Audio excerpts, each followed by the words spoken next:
Abraham fut le père des nations, mais Moïse fut son constructeur, et c'est lui qui la forma. Quelle grande place eut Moïse dans l'histoire.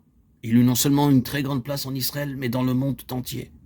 De nombreux systèmes légaux sont basés sur son économie. C'est parce que Moïse a dit « Tu ne déroberas point » que nous avons les forces de police dans le monde, et c'est aussi parce qu'il a dit « Tu ne tueras point ». Ce serait bon si nous avions plus de force en relation avec certaines autres choses qu'a dites Moïse. Mais le point est celui-ci. Moïse en est arrivé à avoir une très grande place dans l'histoire. Les Juifs, au jour de Christ, en appelaient toujours à Moïse, comme ayant l'autorité finale en toutes choses. L'accusation qu'ils élevèrent contre Jésus fut qu'il se faisait plus grand que Moïse. Et l'auteur de la lettre aux Hébreux dit avec une grande hardiesse, il en est un qui est plus grand que Moïse.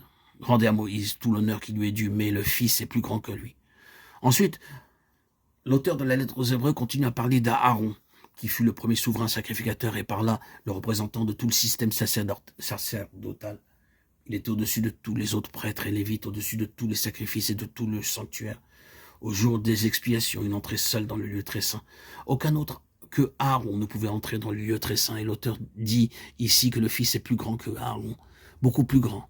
Et il en dit la raison. Aaron est mort. Et celui qui meurt ne peut jamais accomplir quelque chose de parfait. Lorsqu'il meurt, il doit laisser son œuvre inachevée. Ainsi, l'auteur de la lettre aux Hébreux dit « Aaron est mort ». C'est pourquoi son œuvre n'a pas été parfaite. La mort l'a arrêtée.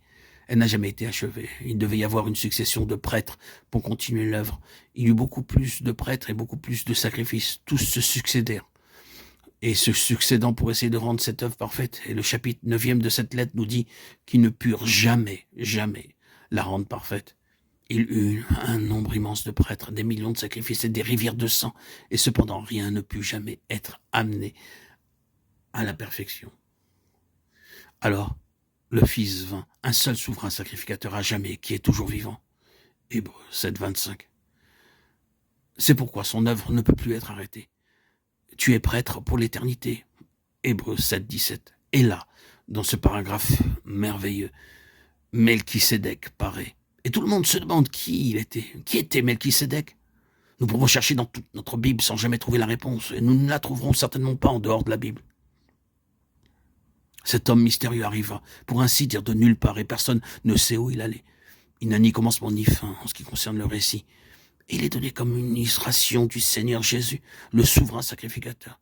Sans commencement de vie et sans fin de jour, il est le souverain sacrificateur éternel.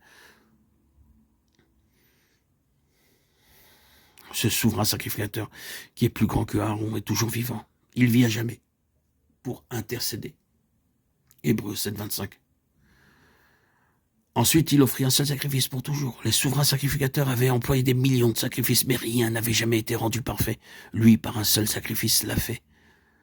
C'est accompli pour toujours, et il a été le sacrifice aussi bien que le prêtre. En tant que prêtre, il s'est offert lui-même, sans tâche. Adieu.